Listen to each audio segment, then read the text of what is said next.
एका साध्या धाग्यापासून क्रिमिनलच्या आयुष्याची संपूर्ण हिस्ट्री मिळू शकते का?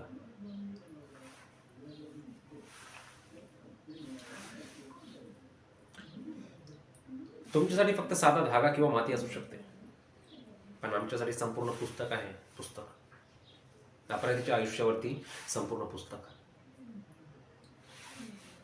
लक्ष देऊन पाहाल तर सर्व काही दिसेल. एव्हिडन्स गोळा करण्यामध्ये फर्स्ट रिस्पॉन्डरची खूप महत्त्वाची भूमिका असते. ही त्यांची जबाबदारी असते की क्राईम सीन हा इंटॅक्ट आणि अनटेम्पर्ड ठेवला पाहिजे. म्हणजे फॉरेन्सिक टीम तिथे जाऊन एव्हिडन्स गोळा करेल. हे एव्हिडन्स कोर्टामध्ये दाखल करण्यासाठी एक चेन ऑफ कस्टडीची आवश्यकता असते. साऱ्या गोष्टी जसे की reference number, FIR, date, time, item description, collecting ऑफिसरची आयडेंटिटी महत्त्वाची असते. केसला बिल्ड करण्यासाठी फॉरेन्सिकचा रोल क्रिटिकल आहे.